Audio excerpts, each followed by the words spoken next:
Hello, my name is Justine Estewesta, and this is my video submission for the Bedside Assessment project for Nursing 330 for Term 4. Accompanied with me is my boyfriend Rob. He's going to serve as my patient for today, and he has given me his consent to be part of this video. So let's get started. So we're going to go off with introductions first. Before we get started, we have to make sure that our equipment is around. We have to make sure that we have performed hand hygiene and our hands are nice and clean. And as do not start with the patient, we have to make sure that we knock on the door and make our presence known. By the time we get in the patient's room, we have to introduce ourselves. So hello, my name is Justine and I'll be your nurse for today. We are going to identify the patient using two patient identifiers. So that will be, if we were in a hospital setting, Rob would be wearing a patient wristband, and we are going to confirm that with the patient's medical record online, if it's like an electronic medical record. We are going to explain to the patient the procedure that we're going to do. So we're going to tell them, hey, we are doing a quick bedside assessment. We have to give them an estimate as to how long it's going to take. It will take about 10 to 15 minutes. It really just depends if we need to further take a further look at other parts of the body. And we have to ask the patient if you're ready to start. So if the patient needs to go to the bathroom or if they need to make a phone call, they can go ahead and do that before we start the assessment, so that it's not interrupted throughout the assessment. We have to make sure that we have the surroundings safe.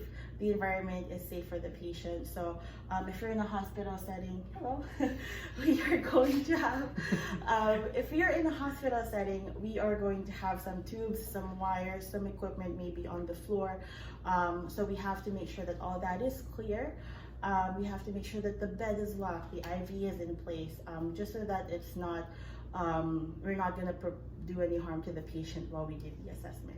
And finally, we are going to provide patients some privacy. So while we're doing the assessment, we are going to mention a lot of things.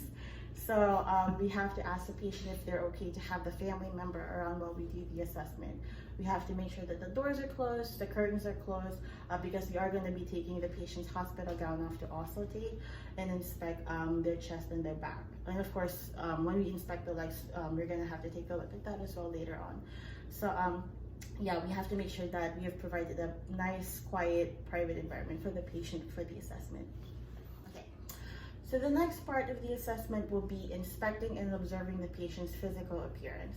So we're going to start off with the patient's level of consciousness. This is where the awake, alert, oriented comes into place. So as we can see, Rob here is awake.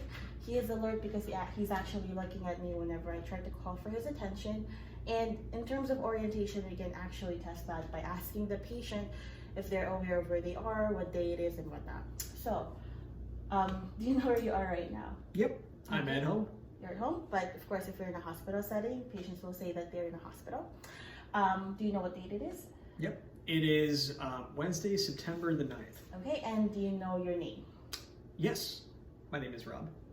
Okay, and sometimes with the orientation, it's usually just ×3, but it's ×4 when we can actually ask them what the situation is.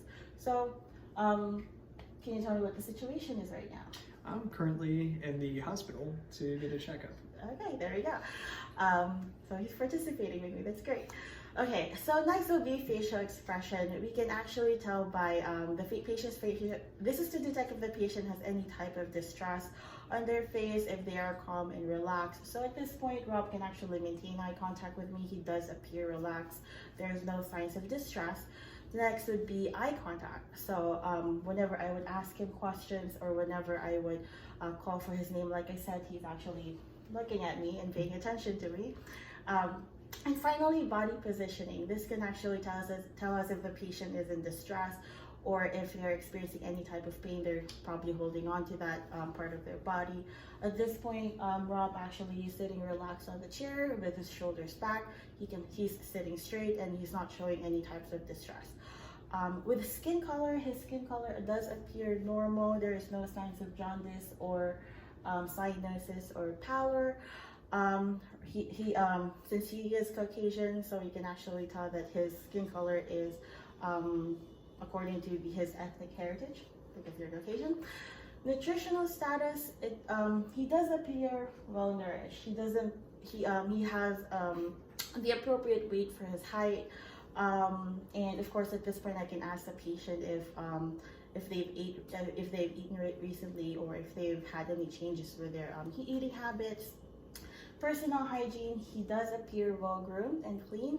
He doesn't look disheveled, and his clothing is appropriate to weather and age, because he's 30, so he's dressed appropriately for his age. And it is pretty cold here, so he's wearing a sweater. Speech and hearing, we are able to detect that when we ask my patient questions earlier about his name and orientation and all that. So we can also detect hearing from that, because he's actually looking at me whenever I'm calling his name. And at this point, we can also ask the patient if they're using any special equipment. So are you using any glasses, dentures, and all that? Yes, I'm wearing, I wear blue light reduction glasses for when I'm working on my computers, but otherwise I don't have anything. Okay, so we got all that covered. So the next part of the assessment will be checking for the neurological aspect, or the neurological system of the patient. So earlier we did ask for the patient's orientation. This could be a good basis for a Glasgow Coma scale, or not orientation, but like the patient's alertness and how awake they are. So at this point, we did verify earlier that the patient is awake and alert. And this reflects in the Glasgow Coma scale, with 0 being the patient in a coma and 15 being the patient being fully awake. And as you can see, like I said earlier, Rob here is fully awake and he's alert. He's looking at me, making eye contact, so we can definitely say that he gets the highest point of the coma scale. So next, we're going to check for the patient's pupils. We're going to check the eyes, and this is where the acronym PERLA comes in, which stands for his pupils being equal, round, reactive to light, and accommodation. So we're going to go ahead and test that now. So upon inspecting his eyes, you can definitely see that both his eyes are round, they are symmetrical in shape. And with him making eye contact with me, I don't see any of his eyes moving anywhere. They're staying focused on me. With reaction to light, we are going to use our pen light. We are going to see how his pupils are constricting and dilating. And that's how we know if his eyes are being reactive to light. So, and of course, we have to make sure that the patient doesn't have a history of seizures, because if they do, the light might trigger it. So, of course, it's always best to ask that. You don't have any seizures, right? Nope, no history. Okay, so let's go ahead and try that out. So what I usually do is, rather than focusing it directly to the eye, I'd rather put it on the side. There's still light there, and I can definitely see how his eyes are reacting to the light. So go ahead, so look straight ahead, don't blink. Okay, so right eye is constricting very well, and it is showing some really good dilation. Let's try the left eye. His eyes are constricting, his pupils are constricting very well on the left side as well, and it seems to be dilating very well as well. So both eyes appear normal. We are going to try for accommodation. So in order for us to do that, we are going to have the patient look at the pen light, and as I put the pen light as close to his face, he's just going to keep looking at it. So that'll tell me the patient's accommodation, right? So look at the pen light here. All right, so accommodation is normal. His eyes did move together towards the pen, which actually is okay. So, all right, so next we're going to do the 6 cardinal positions of gaze. So how we do this is that we are going to use our pen light once again. We are going to move the pen light around the patient's face, going back to baseline, and of course I'm going to have the patient follow the pen light without moving his head. So this tests out the functions, if his eye muscles are functioning well. Okay, so look at the pen light, and then don't move your head, follow it, just using your eyes.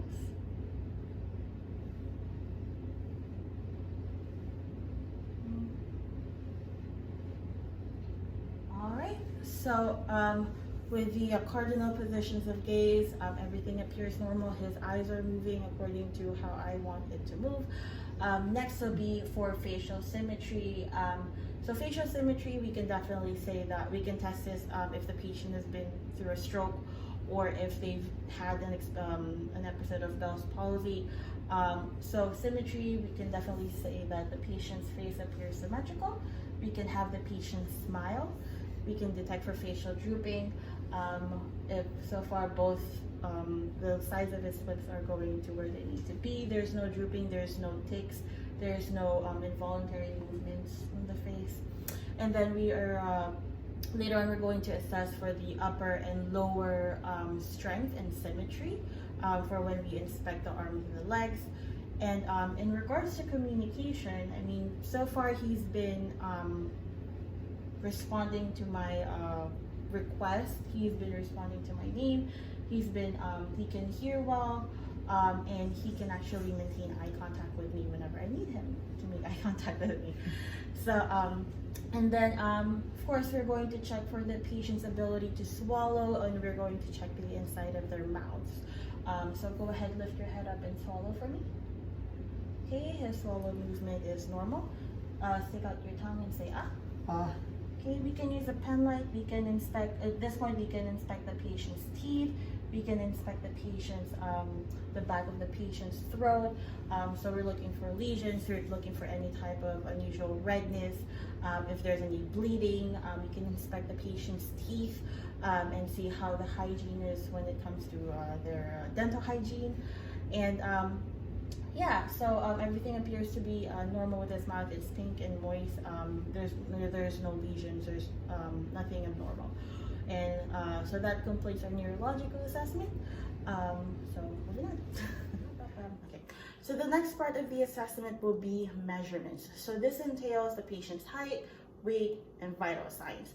So right now we don't really have a pulse ox machine and we don't have a thermometer, so we'll just have to assume those numbers.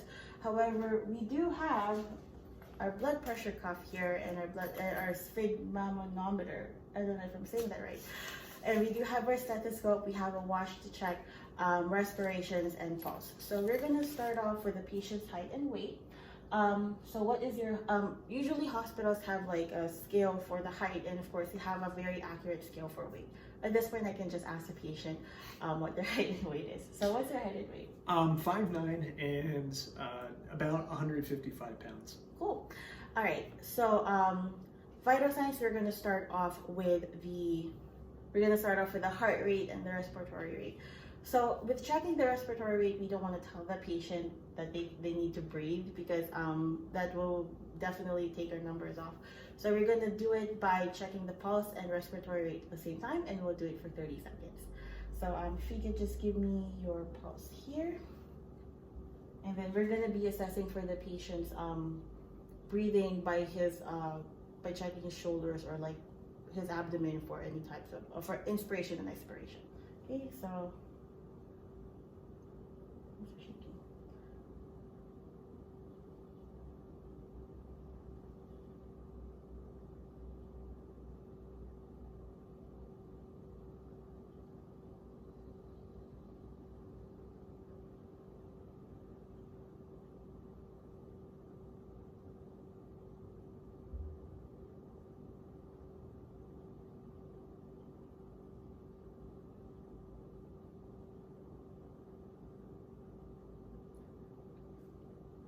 okay, so in 30 seconds, I got 35 beats per minute, so that's about 70 beats per minute.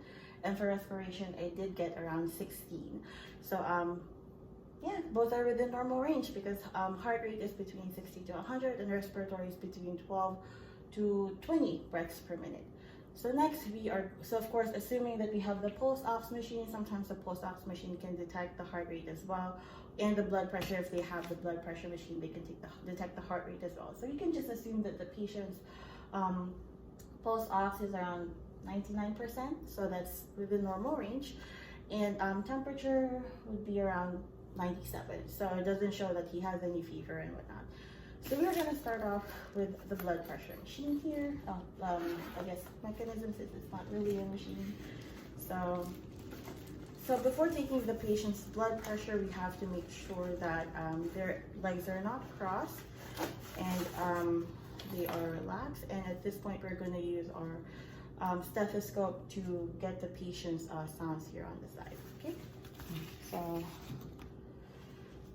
I guess you can put it over your shirt, because normally if the patient is wearing a hospital gown, we can put it all the way up. Well, we can't because it's it's restricting. a little It's bit, restricting yeah. a bit. So I guess I could just put it over your arm.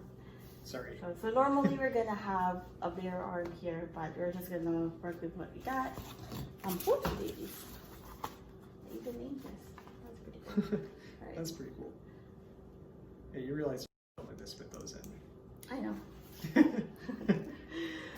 So, actually, yeah, definitely we need to put your sleeve up because I need to use this. So, my teacher's just gonna laugh at some of this. Well, we can cut this part up a bit. Yeah, it's okay. So,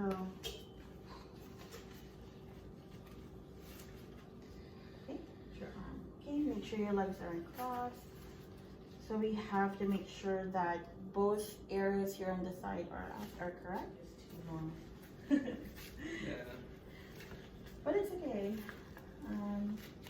Right, so we're going to use our stethoscope to listen for the heart sounds.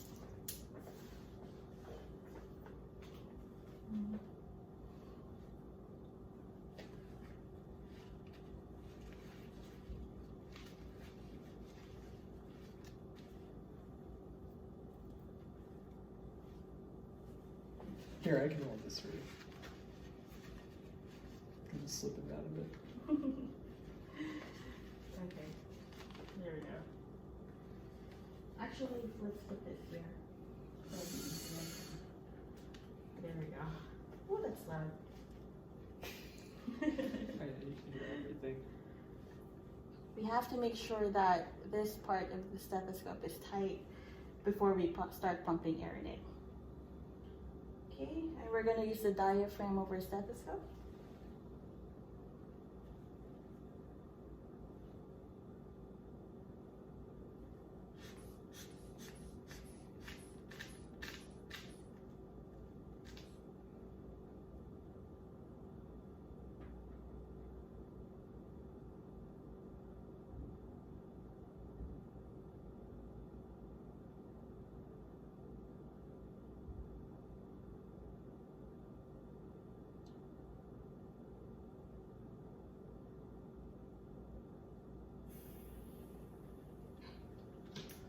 Okay, whoopsie daisies.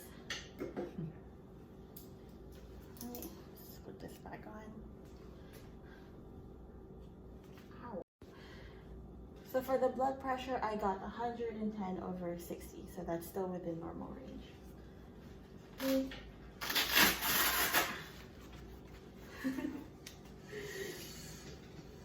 It'll be easier if you're actually in the hospital setting, but you know, we work with what we got. Yep. All right, so that completes the measurement portion of the assessment. So before we forget, we have to make sure that we have to check for the patient's pain. That's the 5th vital sign. So we're going to ask the patient, of course you're going to see it by their demeanor or by their facial expression if they're in actual pain, but at this point we can just ask if the patient is actually in pain. Are you experiencing any pain right now? No. From 0 being the not so painful to 10 being the super painful, what's your pain level right now? I'd say maybe a 1, just for some basic minor back pains. Okay, so there we go. So we fully assess the patient for their vital signs, and of course we've gotten their height and weight. That completes the measurement portion of the assessment. So the next portion of our assessment will be checking out the respiratory system and the cardiovascular system. So with the respiratory system, the first thing we need to do is to inspect the patient's oxygen if they're using oxygen. So we have to make sure that if they're using a nasal cannula or if they're using a mask, we have to make sure it's still patent and there's no type of irritation and it's flowing well. We have to also assess the patient's respiratory effort. Right now, Rob here is not showing any type of respiratory distress. He's breathing well, he's breathing normal. There is no, he doesn't appear to be short of breath. So he doesn't seem to be congested either. There isn't any nasal deviations, and if we go ahead and inspect, or when we go ahead and inspect his nasal passages, oh, forgot to take this off.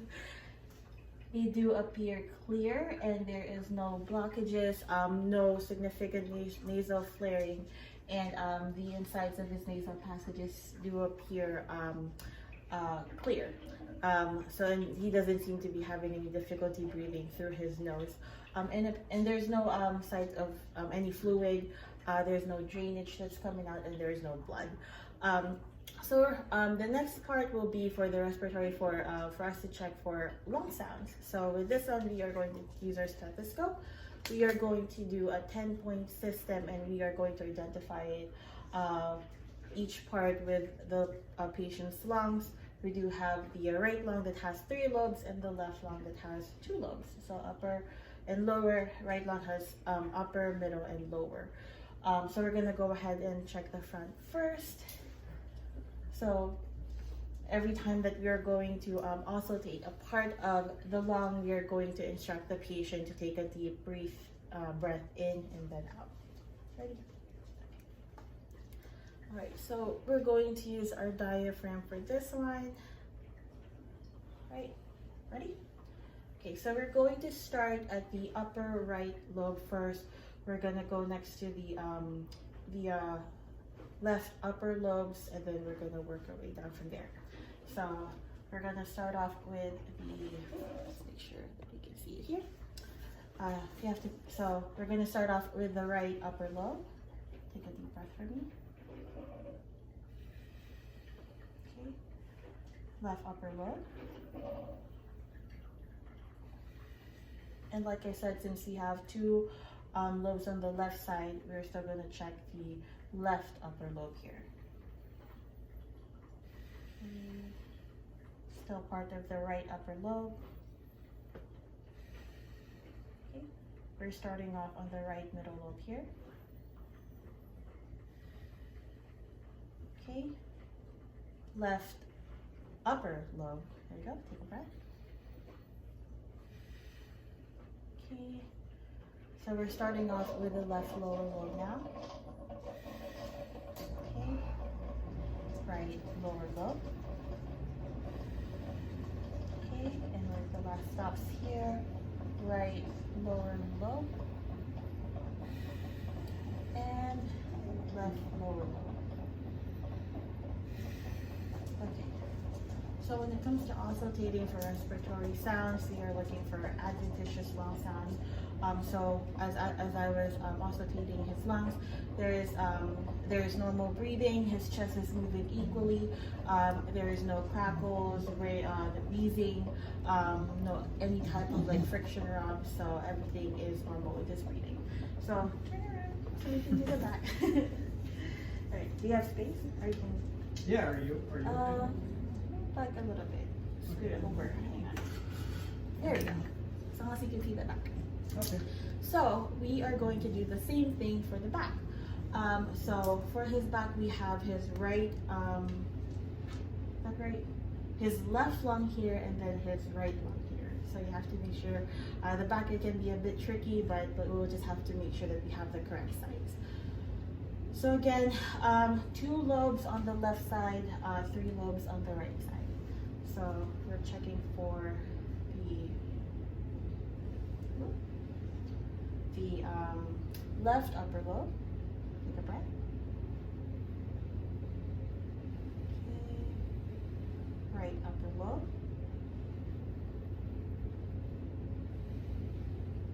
We're still on the right upper lobe.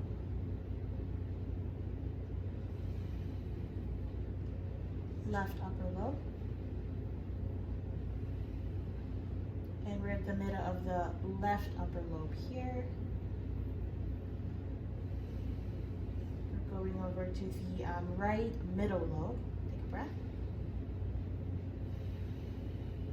Okay, we're going to the lower lobe, right side. Lower lobe, left side. Okay. Still lower lobe, lower lobe left side. Okay, and lower lobe right. Okay, same results for the back portion. No adventitious lung sounds. His back and his breathing is moving equally. I didn't hear any crackles or wheezing or, like I said, any friction rubs. So everything is normal on his respiratory portion. We're going to start off with the cardiovascular. So for cardiovascular, we can check for his capillary refill first. So we can do that by means of checking his fingers. We are going to put some pressure on his finger, and if it's less than 3 seconds, we definitely can tell that there's good capillary refill. We're going to do it on his hands and on his toes as well. So we'll do that later when we do the assessment for the legs. So for the cardiovascular, we can also check the pulses. So we can check the patient's carotid pulse, which is up here on the neck. We do have our brachial pulses as well on the crevices of the arms here. So when we do check them, we have to make sure they're both strong and regular and equal. We have to check both arms. We can check the radial pulses as well. So we have, don't use your thumb.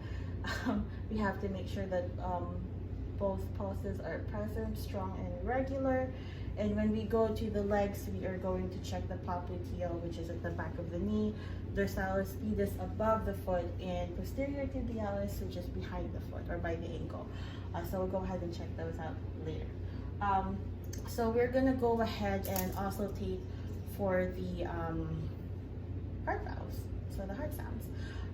So we are gonna go for 5 different points here.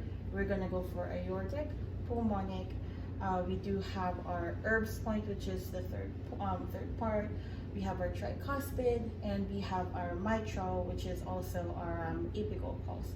And later on, we're going to compare that with the radial pulse. So let's go ahead and do that. Drank too much, I haven't had my coffee. Okay. So with checking the heart, we are going to check with the diaphragm, and to check for heart murmurs, we're going to use the bell of the stethoscope. So we're going to start off with the diaphragm first. So we are going to check for the aortic valve, which is at the second intercostal space to the right of the sternal border. We have our pulmonic valve, which is on the second intercostal space on the left of the sternal border. Herb's point will be on the third intercostal space on the left intercostal, third intercostal space on the left of the sternal border.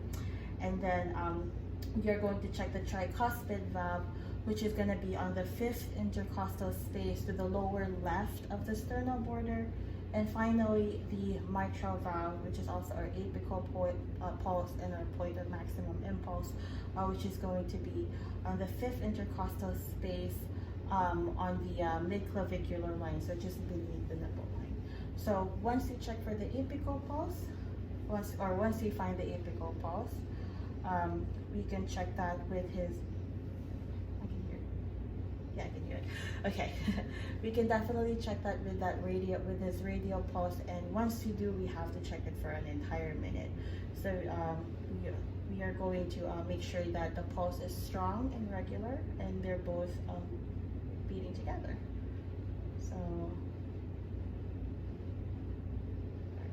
So let's just say that we did an entire minute.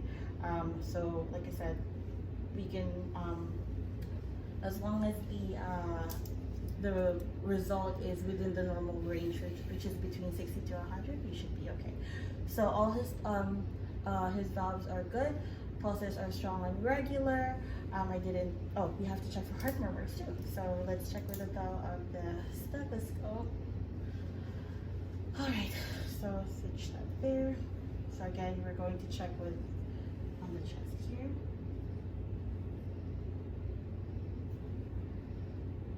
Okay, so we are not detecting any heart murmurs. And of course, when you're checking, when you're also dating, it's always best to do it in a quiet environment. All right. So everything appears normal, and again, we're gonna go ahead and palpate for the remaining pulses later on. So that completes our respiratory and cardiovascular assessment. We'll be inspecting or observing the patient's skin. So we did start off with inspecting or observing the patient's skin earlier when we were doing general appearance. So like I said, the patient's color is according to ethnic heritage. He is Caucasian. There's no signs of jaundice, or there's no signs of cyanosis.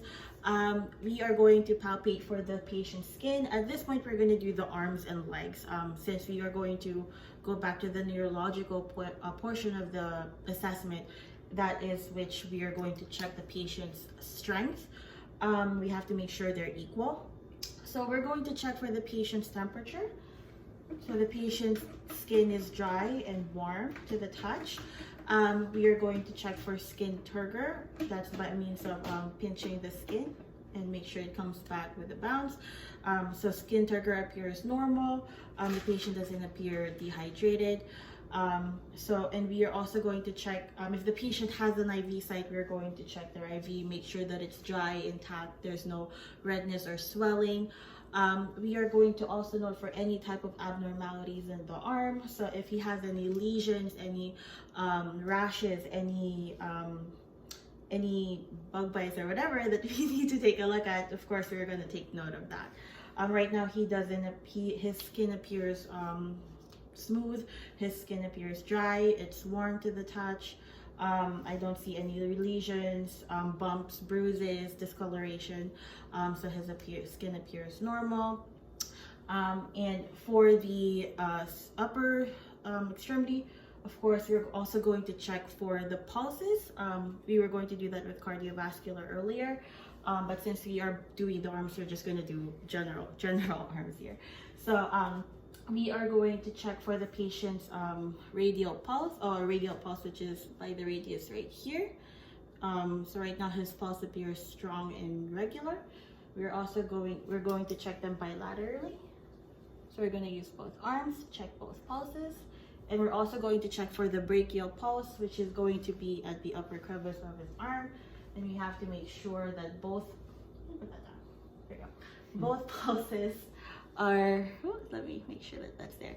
Both pulses are strong and regular and present. So we're gonna do the lower extremity. Actually, we're gonna check the strength of the upper extremity first. So what I'm gonna do is I'm gonna ask the patient to lift their arms up like that. Make sure that none of them is drifting. So drifting is a sign of stroke. I'm gonna ask the patient to push my arms. So push both arms. Thank you. So both, that's strong. The patient has equal strength on both arms. He is able to lift it up. There is no tremors. There's no unusual movement. So everything appears normal with his strength. And then we're going to check his lower extremities next. Okay, so the next part of the assessment will be assessment of the patient's legs. We have done the upper extremity. At this point, we're going to do the legs. First, we're going to inspect the patient's skin. So it appears that he has no bruising, there's no rashes, there's no lesions. His legs don't appear edematous, so there's no edema. The hair growth on his skin appears even. There is no patches growing there. We can also check for the patient's pulse. So we are going to check the popliteal, which is going to be on the back of the knee here. We can do the posterior tibialis, which is going to be at the back of the ankle there, and the dorsalis pedis, which is going to be at the top here. So normally we're going to check for the patient's strength and symmetry. What I'm going to do is I'm going to have the patient stretch his legs. So in a bed setting, they're more than likely going to have their legs stretched. I'm going to ask him to push over to my hand for strength. I'm going to do it with both hands. So strength of the legs are good. I'm going to ask him to lift his legs up or angle it. You can angle it. So if in a hospital setting, you can definitely tell the patient to bend your legs. So you can bend his legs at will. So both legs are symmetrical. Okay. So the next part of the assessment will be the abdominal area. So what we're going to do is we're going to inspect the abdominal area first. In a hospital setting, like I said, the patient would be lying down. It'll be easier for me to assess the patient because of course he has his hospital gown off. We'll be able to take a look at any at his abdominal area with ease. So before we do anything, like I said, we inspect the abdominal area first. We check the skin, we check for any distension. So for the skin, we're going to check for any bruising, rashes, any discoloration. So after inspecting, we are going to auscultate the bowel sound, or for the bowel sounds. So give or take, we're gonna get some bowel sounds today, but like I said, we're not in a hospital setting and I'm not gonna have him take his shirt off for this video. So I'm just gonna point out the quadrants of where to auscultate. So we're gonna use the diaphragm of the stethoscope. So this is gonna be let's try to put that down a little bit. So we're going to do this is gonna be the right side and the left side. So we're gonna start off with the right upper quadrant of the abdomen area. Right, the left upper quadrant. How are you feeling? Okay. The left lower quadrant and the right lower quadrant. Okay, so after auscultating, we are going to palpate the abdominal area. So we auscultate first and then palpate, just so that whatever contents are there in the abdominal area is not going to move around, and we're not going to hear anything unusual just because we palpated first. So we're going to palpate with 3 fingers, the lower quadrants here, left upper quadrant, left lower quadrant, and right lower quadrant. And after all that, we can also ask the patient for their bowel movements, how often do they go during the day. I know it's going to be a little personal, but we're going to ask the consistency of the outcome of their bowel movement, and of course when the last time they went. We're also going to ask the patient for their diet and their appetite. We have to make sure that the patient is able to eat throughout the day. Are they vegetarian? Do they eat only meat? Are they in any specific diet? Of course, with reviewing the patient's medical records, we can also see if the patient isn't on NPO status, if they're only on liquid diets, or if they can actually eat a full meal. And finally, for the genitourinary assessment, normally we can assess the bladder of the patient. At this point, we are just going to ask when the last time they went to urinate.